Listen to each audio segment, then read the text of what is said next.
Hello, welcome back. ഇന്ന് ഞാൻ വന്നിട്ടുള്ളത് ഒരു കുബൂസിൻ്റെ റെസിപ്പി ആയിട്ടാണ്. നമ്മുടെ വീട്ടിൽ സോഫ്റ്റ് ആയിട്ടുള്ള കുബൂസ് എങ്ങനെ തയ്യാറാക്കുന്നതെന്ന് നോക്കാം. അപ്പോൾ അതിനായിട്ട് ഞാൻ ഒരു ബൗളിലോട്ട് 2 കപ്പ് മൈദ ഇട്ടെടുത്തിട്ടുണ്ട്. ഇനി ഇതിലേക്ക് 1 ടീസ്പൂൺ ഈസ്റ്റും 1/2 ടീസ്പൂൺ ഉപ്പും 1 ടേബിൾ സ്പൂൺ പഞ്ചസാരയും കൂടി ചേർത്തിട്ട് നല്ലോണം ഒന്ന് മിക്സാക്കി എടുക്കുക.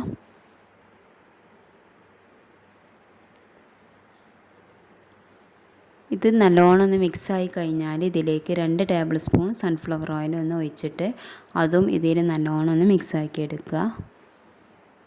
വെളിച്ചെണ്ണ യൂസ് ചെയ്യരുത്, അല്ലെങ്കിൽ ഒലീവ് ഓയിലും ചേർത്ത് കൊടുക്കുക.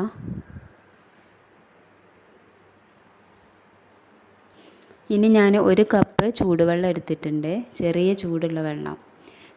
അത് 1 കപ്പ് മുഴുവൻ ഒന്നിച്ച് തന്നെ ഒഴിച്ചെടുക്കരുത്, കുറേശ്ശെ ഒഴിച്ചിട്ട് വേണം ഇതൊന്ന് കുഴച്ചെടുക്കാൻ. ആവശ്യത്തിനനുസരിച്ച് ഒഴിച്ചിട്ട് കുഴച്ചെടുക്കുക. ഇനി ഗോതമ്പ് പൊടി വെച്ചിട്ടും കുബൂസ് തയ്യാറാക്കുക, പക്ഷേ മൈദ വെച്ചിട്ട് ചെയ്യുന്ന അത്രയും ടേസ്റ്റും കിട്ടില്ല, പിന്നെ സോഫ്റ്റ്നെസ്സും ഉണ്ടാവില്ല. ഇതുപോലെ നന്നായിട്ട് സോഫ്റ്റാക്കി കുഴച്ചെടുക്കുക.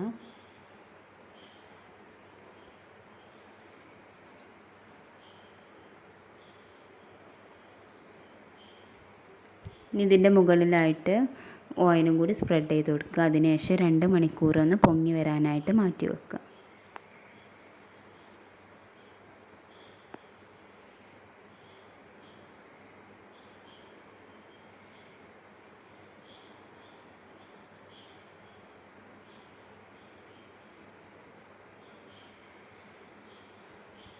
ഇപ്പോൾ 2 മണിക്കൂറിന് ശേഷം നമ്മുടെ മാവ് നല്ലോണം പൊങ്ങി വന്നിട്ടുണ്ട്. ഇത് ഒന്നുകൂടെ നന്നായിട്ട് കുഴച്ചെടുക്കുക.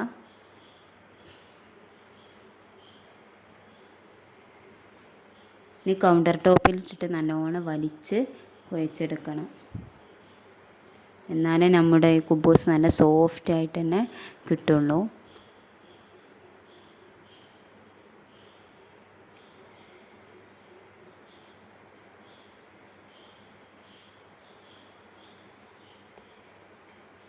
ഇതുപോലെ നല്ലോണം വലിച്ചിട്ട് വേണം ഒരു 5 മിനിറ്റെങ്കിലും ഇതുപോലെ നന്നായിട്ട് വലിച്ച് കുഴച്ചെടുക്കുക. ഇനി ഇത് ഓരോ ബോൾസ് ആക്കിയിട്ട് മാറ്റാം. ഈ ഒരു അളവ് വെച്ചിട്ട് 8 കുബൂസാണ് തയ്യാറാക്കി എടുക്കുന്നത്.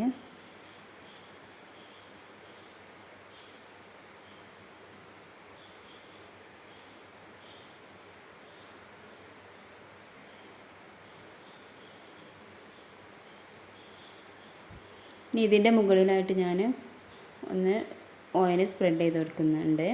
ഇത് ഡ്രൈ ആവാതിരിക്കാനാണ് ഓയിൽ സ്പ്രെഡ് ചെയ്ത് കൊടുക്കുന്നത്, അല്ലെങ്കിൽ നനഞ്ഞ തുണി ഇട്ട് കൊടുത്താലും മതി. ഇനി ഇതിങ്ങനെ ഒരു 10 മിനിറ്റ് വെക്കുക. ഒന്നുകൂടെ ഇത് പൊങ്ങി വരും. അതിനുശേഷം ഇത് ഓരോ ബോൾസും നമുക്ക് പരത്തിയെടുക്കാം. ഇനി 10 മിനിറ്റിന് ശേഷം ഞാൻ ഓരോന്ന് പരത്തിയെടുക്കുകയാണ്.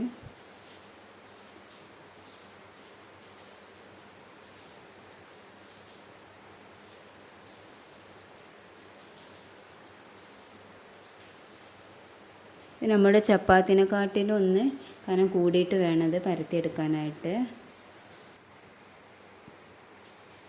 ഇതുപോലെ ഓരോന്നും ഇങ്ങനെ പരത്തിയെടുക്കുക.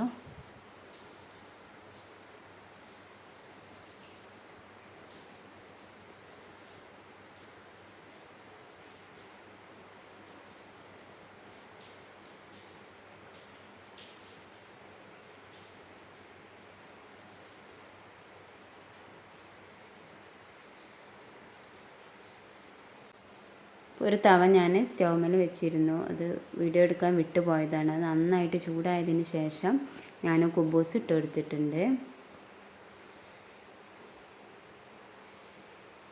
ഇതുപോലെ കുമിളകൾ വരുമ്പോൾ നമുക്ക് ആദ്യം ഒന്ന് മറിച്ചിട്ട് കൊടുക്കാം.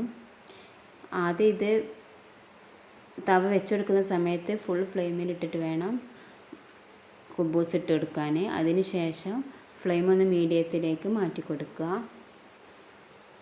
ഇത് തിരിച്ചും മറിച്ചിട്ടിട്ട് വേണം ഇത് വേവിച്ചെടുക്കാനായിട്ട്.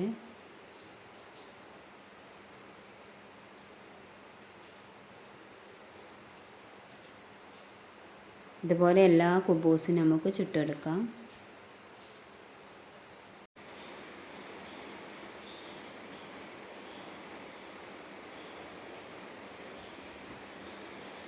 ഇപ്പം നമ്മുടെ കുബൂസ് ഇവിടെ റെഡി ആയിട്ടുണ്ട്. നല്ല സോഫ്റ്റാണ്. ഇതാ കാണുമ്പോൾ തന്നെ നിങ്ങൾക്ക് അറിയാൻ പറ്റും. ഈ ഒരു കുബൂസ് വെച്ചിട്ട് ഞാൻ ഷവർമ ഉണ്ടാക്കിയിട്ടുണ്ടായിരുന്നു. അപ്പോൾ എല്ലാവരും എൻ്റെ ചാനൽ ഇതുവരെ സബ്സ്ക്രൈബ് ചെയ്തിട്ടുണ്ടെങ്കിൽ ഒന്ന് സബ്സ്ക്രൈബ് ചെയ്യുക, ഷെയർ ചെയ്യുക.